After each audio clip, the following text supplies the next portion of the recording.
bought this pattern. I altered it. I cut it out.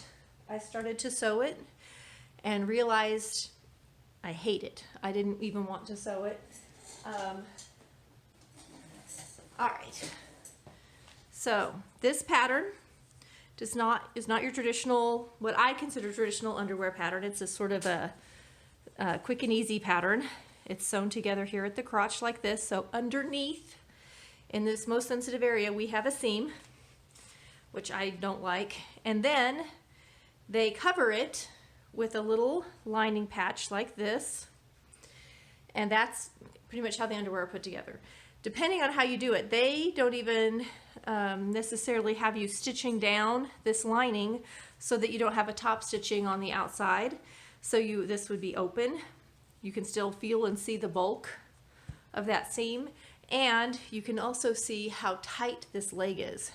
So would be great if you're really thin, if you don't have any thigh, but for anyone with any kind of figure curviness, a plus size girl, this is not going to fit. I do not like this kind of construction at all for underwear. It's just not for me. So scrapped this pattern after that, and I had also bought this pattern. So I thought, well, we'll look at this one. This one looks much more like a traditional underwear if you see the shape. I don't like the rear end. If you look at this rear, see how it, I don't know how well it shows up in the camera. Let me lift it up. Can you see? It does not show up well.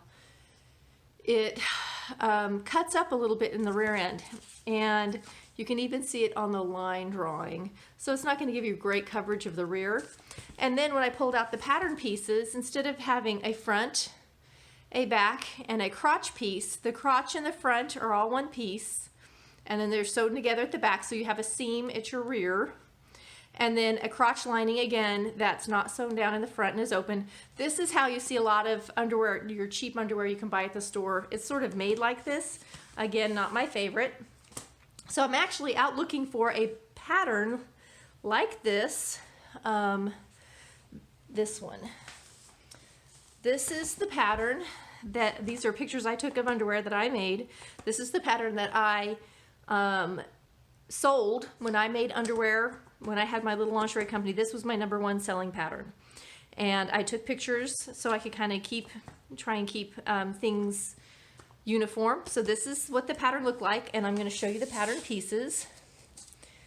Look at this. This is the crotch piece. This is the back, and this is the front, and I have it so it can be folded. It can be cut on the folder. It can be cut open. So here's the front of the pant, the underwear. Here's the back.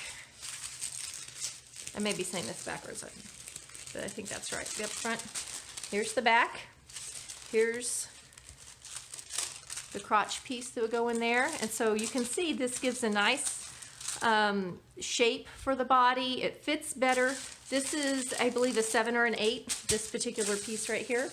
And then I'm going to just show you some underwear. These are some that I made but did not sell. So these are some of my old underwear, old traditional granny panties. But they're really popular. So the reason I like these is you have a fully lined crotch. Look at that. And the shape and fit is so much better. Now these are made of tricot knit, which was the most popular fabric at the time when I was selling it. So I'm just going to show. This one is a sheer tricot. These are very 1950s style, out of the sheer stuff. Here is a tricot knit that is printed. Just a plain white one, and you can see how you can apply the lace in different ways. And then another sort of sheer pair, but they're all lined.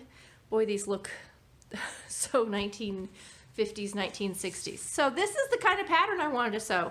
Most basic, traditional kind of underwear style, and it's what I'm not finding. So we are going to go ahead and do this one, even though I don't love it. I don't love the way the crotch is done.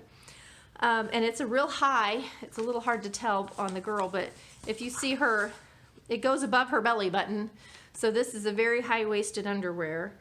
The bra in it is very nice, a good traditional bra. Don't love the underwear, but we're going to go ahead and do this one. So I'm going to cut this out and see if I need to alter the pattern on this one and give it a go.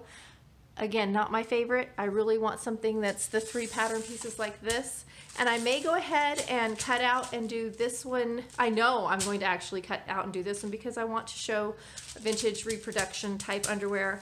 This will not get us there. This one will. When I say vintage, I'm talking 40s, 50s, 60s look in there. So this is the one we're going to use for that for sure. So begin again, begin again, begin again. We're going to do Simplicity 8229. It's